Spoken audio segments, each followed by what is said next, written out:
NC State's skill positions were not only one of the bigger bright spots in the Week 1 win, but they're very likely to be one of the bright spots for the entire season.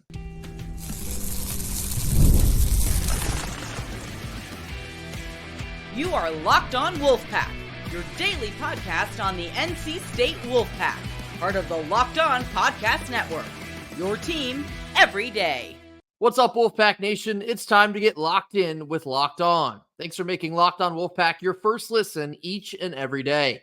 We are free and available wherever you get your podcast and on YouTube, part of the Locked On Podcast Network, your team every day. Today's Tuesday show is brought to you by Ultimate College Football Head Coach. This is a brand new mobile game that's completely free, has no ads, and is 100% playable offline. Using the promo code LOCKEDONCFB in all caps inside the game store, you can receive a free boost to start your program. Begin your coaching legacy today. Happy Tuesday to all. As always, I'm Grayson Boone, joined by former Wolfpack defensive tackle Kenton Gibbs.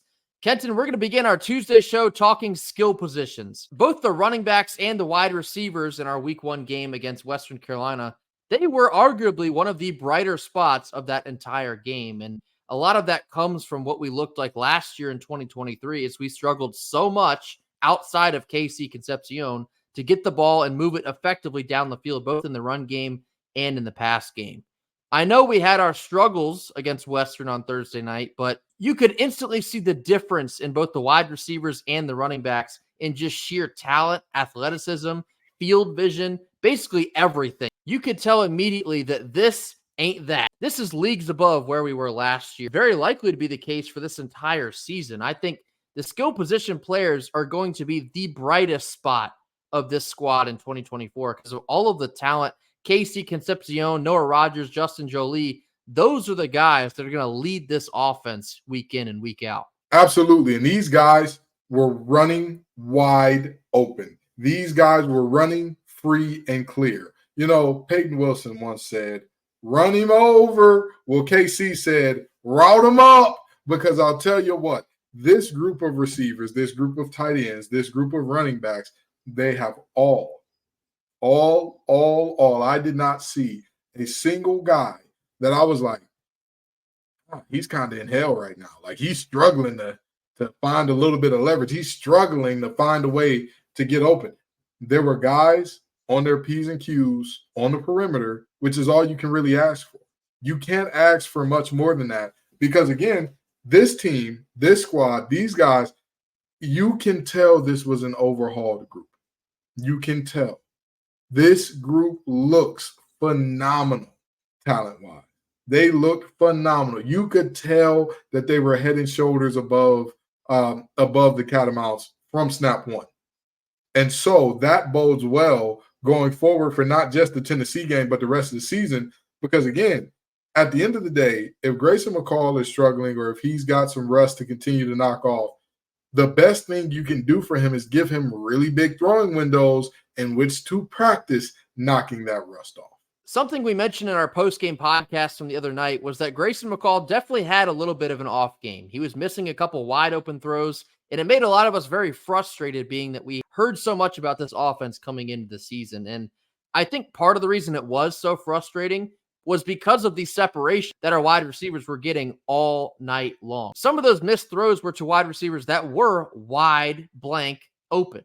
And I know Noah Rogers was really wide open on one throw, had to completely readjust his body, come back and make the catch. Things like that are not what we had last year outside of KC, again, because he was our lone bright spot on offense. Speaking about KC, he had far and away the most targets of our entire wide receiving group on Thursday. He had 14.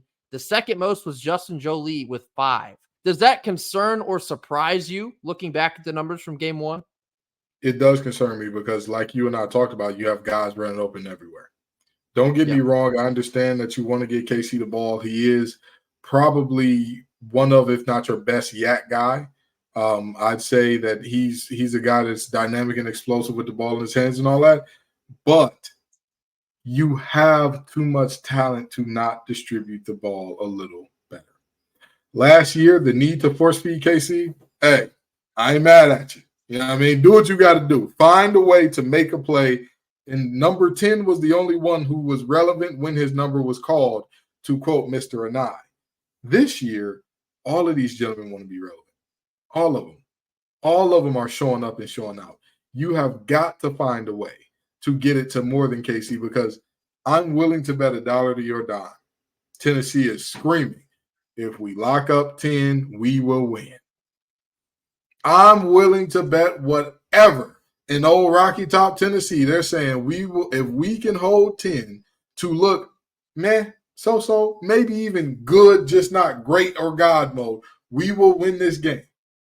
But that cannot be the case because, again, there is so many other talented options on this offense that if we cannot scheme these guys open, if we cannot scheme things to say, all right, bet, you want to give KC extra attention? Good for you. Here's some Noah Rodgers for you. Here's some Dakari Collins for you. Here's some Wesley Grimes for you. Hey, did we tell you we have the tackle breaking this tight end in the nation? Here's some Justin Jolie. Take that with you. Matter of fact, you've been loyal. Here's 2 more for you. Give me some Smothers off the backfield. Give me some Jordan Waters on top of that. You have to find a way. I'm not saying that the distribution should be perfectly even. No. But your second guy having 1/3 of the targets, that's a little excessive. Something that worried me a lot last season with only KC being your effective option was that fine line between predictability and productivity. KC Concepcion was the only guy last year that could move the ball downfield as far as wide receivers go. This year, with so many more options, it was, I would say, a little bit concerning that he got so many targets in game 1, but at the same time, it is that fine line where he's one of the best wide receivers in the country. Why wouldn't you go and feed that guy? And so I can understand the comfortability with Robert and I seeing what worked last year. Why wouldn't you just run that back here this year? But when you do have Justin Jolie and you do have Noah Rodgers and you do have Wesley Grimes, these are so many other guys that can game break in different but very similar ways to what KC Concepcion can do. So I'll be very interested to see how that distribution may change from week to week. But I guess I wouldn't necessarily say I'm surprised that KC had 14 targets to everyone else having between 2 and 5, but it worked. Ultimately, he saved the day for us. 9 catches for 121 and 3 touchdowns. I say all that to say it will be interesting to see how Robert and I will continue to distribute these targets, or how McCall, perhaps he's already latched on to KC Concepcion as a little bit of a safety blanket. Can't necessarily say as I blame him, but if Tennessee does latch on to KC and decide, look, if anyone else beats us, so be it, but 10 will not beat us. That'll be a very interesting dynamic to see how that shakes out between the rest of the pass catchers for NC State. So nonetheless, the skill players are what makes this thing go this year. Last year was just KC. This year, we have so many more engines underneath the hood. We need to make sure that we're using all of them. Coming up next, we're getting into a whole lot of nothing or a whole lot of something after a quick word from our sponsors. Our first sponsor of the day is Ultimate College Football Head Coach. I want to take a moment to give you a heads up about a brand new mobile game that I think you're going to love. In this amazing game and simulation, you get to step into the shoes of a head coach and lead your college football program to glory. Can you imagine actually being the head coach of the NC State Wolfpack? From recruiting players and hiring coaching staff to overseeing training camps and handling school scholarships, you control every crucial detail of your program. It's literally all in your hands. Will you be able to handle the pressure? Ultimate College Football Head Coach is completely free, has no ads, and is 100% playable offline. You can play on the go as you want and whenever you want to. We have a special offer for Locked On Wolfpack listeners. Using the promo code LOCKEDONCFB in all caps inside the game store, you can receive a free boost to start your program. Make sure to take advantage of this perk as it will get your team off and running. To download the game, just visit ultimate-cfb.com, or you can look it up on the App Store. Ultimate College Football Head Coach. Begin your coaching legacy today. Middle portion of our Tuesday show. Now time for a whole lot of nothing, a whole lot of something. 3 topics. We'll tell you exactly where we stand on them. Going back into Thursday's Week 1 game against Western, the Catamounts had 9 tackles for loss to NC State's mere 4 tackles for loss. Whole lot of nothing, whole lot of something. Whole lot of something. The Catamounts reestablished the line of scrimmage too often. Our offensive line is still having problems with creating knockback and short yardage situations. The things that make offensive lines good or bad is not what you do on 1st and 10. It's not just what you do in situations where everybody is thinking, oh man, this could go either way. It is when everyone in the stadium knows you need about 1.5 yards, maybe less. Everybody knows it's gonna be about who's more physical. Everybody knows exactly who the ball is going to and where. Can you move that other team to get your yard, to get your 2 feet, to get your whatever the case may be? And we have consistently, this isn't a Touche thing, this isn't an Anai thing, because this goes back and predates both of those guys. We have consistently failed to pick up those short yardage situations, which again puts us in very bad situations in moments where it's like, I want to go for this. The numbers say we should go for this, but this team has constantly failed to pick this one up. 9-4 in the TFL department was one of the more staggering stats I could pick from the box score. This is not a good look, and for that reason, it is definitely a whole lot of something. Now, I think the discrepancy is a lot due to Western's game plan. Their quick pass game really took out the NC State defensive line being able to establish so many TFLs, so I think there's something to be said for that. However, Western having 9 TFLs against our offense, that's a brutal look. I think at least 3 of those came on 4th down. That's another really brutal look. And the struggles of the offensive line in this game had a really large part in this, just could not establish much consistency. And that's pretty surprising, being that 4 of these guys are starters from last year. Returning them and then adding in a veteran center like Zeke Correll, you would think that they would establish that consistency at a relatively quicker pace. And in full disclosure, it makes you a little bit worried heading into the Tennessee game, being how strong that their defensive line is. So 9-4 in the TFL department, that's a really, really bad look for NC State coming out of that game. Certainly a whole lot of something. Second one here, linebacker Caden Fordham and nickel Jahad Carter will return to the defense in week 2. However, safety Devin Boykin will remain out until at least October. Whole lot of nothing, whole lot of something. Whole lot of something, because Fordham was needed. Yeah. Fordham was needed in the worst way. I say this with all due respect to Parker, to Betty, to Brown. Fordham is very much so a special, special player. And the 3-3-5 is predicated on the linebackers being able to make plays, read, dissect, fill a hole, make a play right away. He's one of our best at doing that. He is also our green dot guy. It is extremely important that he's in the game. Also, Colombo was working out of the slot a lot. You know who's responsible for covering the slot in the 3-3-5? The safety. Yes, Jahad Carter. It's either going to be the nickel or one of the safeties rolling down to handle the slot more often than not. Yeah, having those 2 back going to be a really big deal, because with all due respect, there's going to be some receivers from Old Rocky Top coming in that are a little bit better than Colombo, just a little. Or you could look at it as they have like 4 or 5 Colombos, probably with a little bit more speed to them. This is definitely a whole lot of something to get both Fordham and Carter back. Now, Carter missed the entire game. He was held out for precautionary reasons. According to Coach Dorn, he could have played, but they wanted to hold him out until week 2 in the Tennessee game. Caden Fordham getting ejected on the first defensive series of the game is about as brutal of a start as you can have to your season. And you definitely felt his absence for the remainder of the game back there, as he is the Mike linebacker, he is the green dot guy, and he is one of the leaders of this defense. For quite some time there in that first quarter, and it kind of bled into the second quarter, the defense at times, it felt a little lost. I would attribute that directly to the loss of Caden Fordham. So plugging him back into this defense in week 2, you would certainly expect a lot more cohesiveness as a whole unit. Jahad Carter, we're excited for what he brings to the table. He was one of the most coveted safeties in the transfer portal a couple years ago. His success in this defense can be extremely key, and that is also linked to the absence of Devin Boykin. Jahad Carter, being as talented as he is, if he has a stellar game, especially in this Tennessee game, I think that's a guy that you will feel his impact in a big game like this one. And then Devin Boykin, tearing his ACL right before the bowl game way back in December. Me personally, I always thought it was a little bit too ambitious to expect him to begin this season. I mean, 9 months for an ACL tear.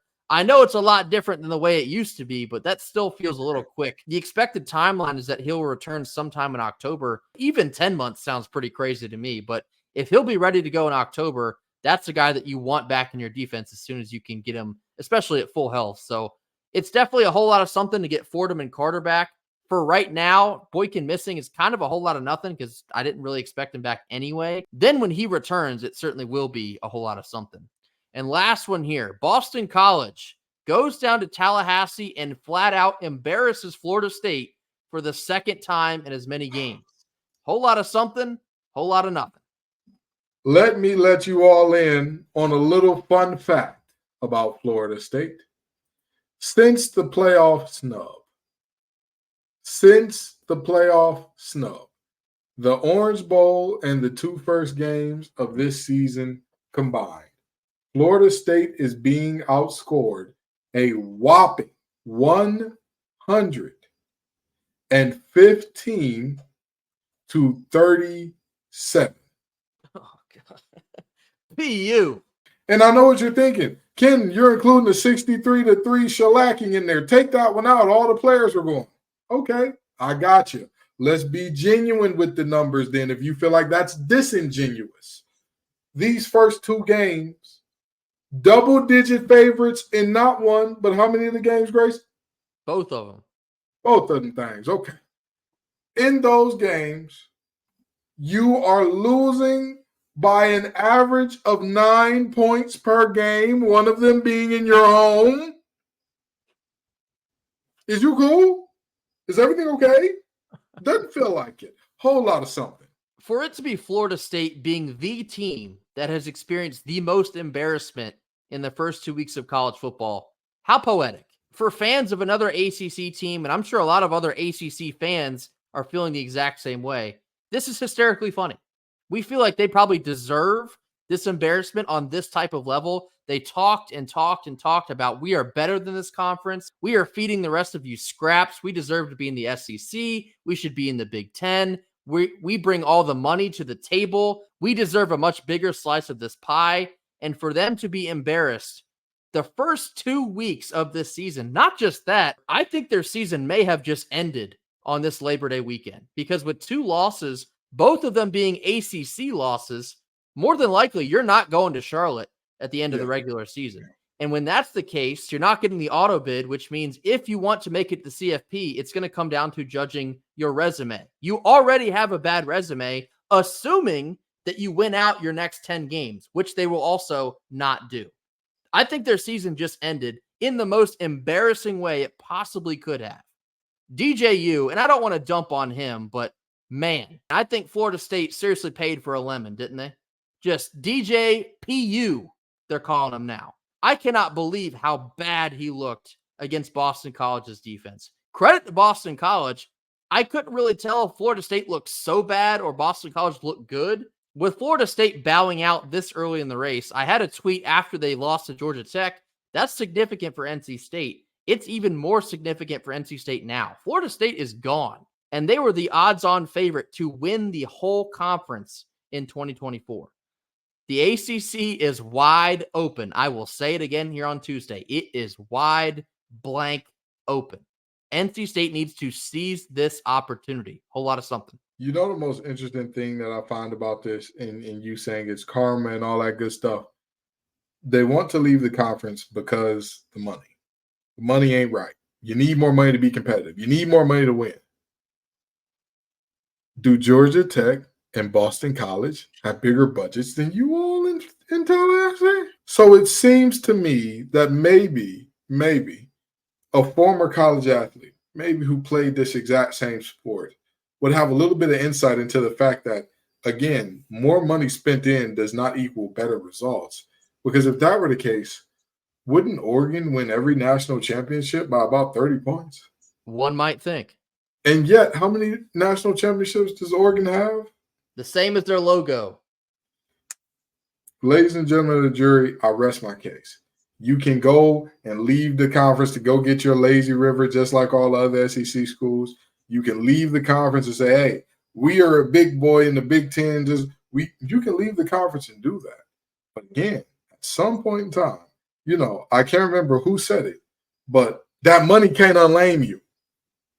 That money cannot unlame you. You get the position where you have all the money in the world and you are still going to be in bad positions because, again, this is kind of where you are. You're a team right now that's letting a hangover from last year continue to lose you games. Embarrassing. Whole lot of something. Coming up next, Tennessee fans, you've already been in the chat this week. Let's start talking about this Tennessee game coming up on Saturday. We're going to talk some point spread because it's growing as this week goes on. Not exactly unexpected, but definitely worth talking about. This comes after a quick word from our sponsors. The second sponsor of the day is 5 Hour Energy. Do you want to get in shape, but you're having trouble staying motivated?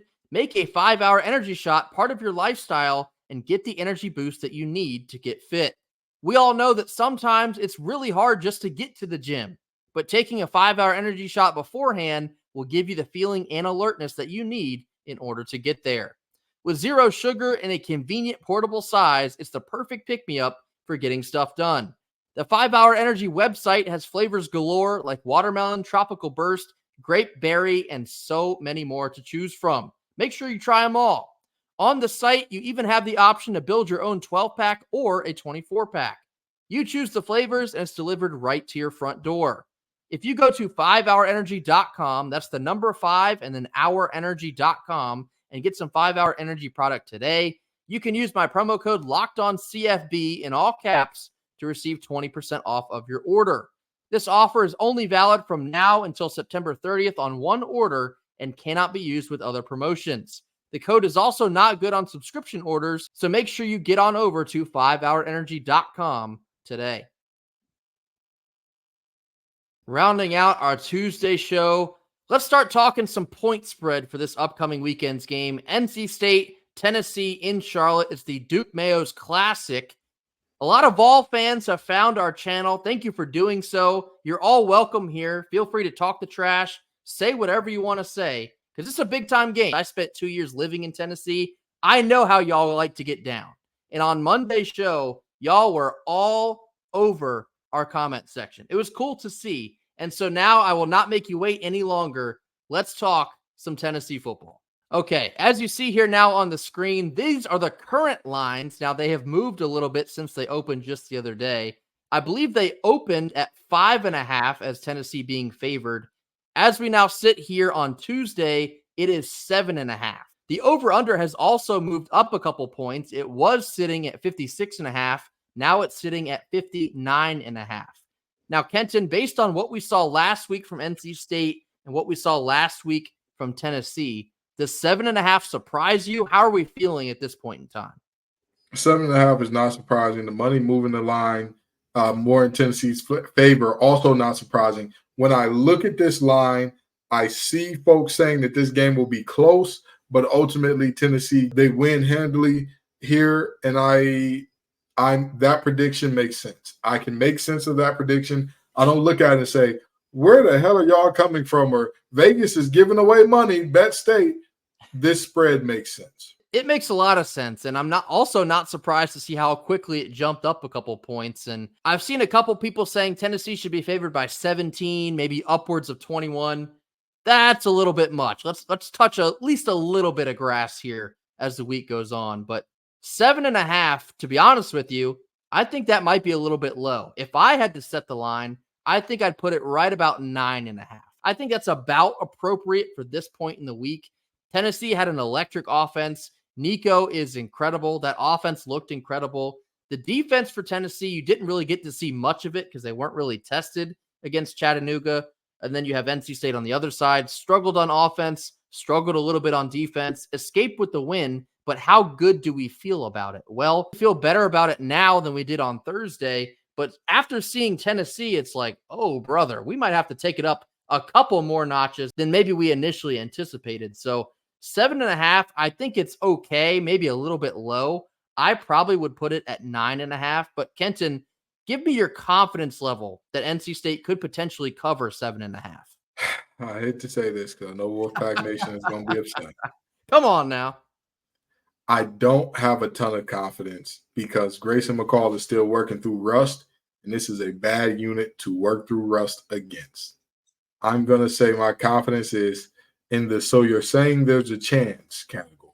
I'm not going to say, oh, this is impossible, go ahead, book it, Tennessee by 40, but I will say there's a chance, but this team has to do a lot of things right. I'm right there with you. NC State, we have our work cut out for us, and that might honestly be an understatement. Tennessee looked terrifying, to be quite honest with you. Now, we're not afraid of Tennessee, but what they put on film in week 1 was even better than probably a lot of people had even hoped and dreamed for. I've seen a couple of people bicker about the opponents, and Chattanooga, Western Carolina are in the same conference. Believe it or not, Western Carolina actually beat Chattanooga last year by 2 points. That was a high-scoring affair. That has no weight on this game. Let me be perfectly clear about that. That does not matter. The NC State team that you saw in week 1 is not going to be the same NC State team in week 2. Tennessee arguably will not be the same either. They're going to have to face a much tougher defense.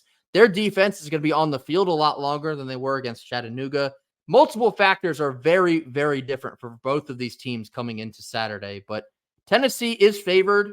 Rightfully so. They should be favored. Their offense showed enough in week 1 that a lot of the money is going to be flowing toward the Volunteers to begin this game. So NC State, they're going to have to prove themselves, not just on the field, but to other people betting on this game. Do people have confidence that NC State can cover this spread? We'll see where we land as this week ends on Friday, but standing right now, I'm a little bit worried about NC State's chances of covering the spread, much less winning this game as well. We are the underdog. I think that is very appropriate.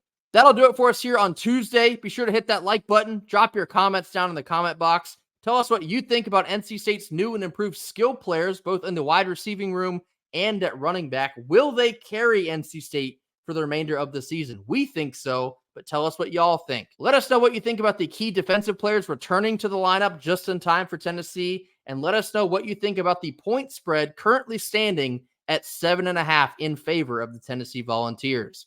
Anything else you have on your mind, feel free to throw that in the comment box as well. We have our Locked On Look of the Week returning tomorrow for the first time in the 2024 season. That is a fan favorite.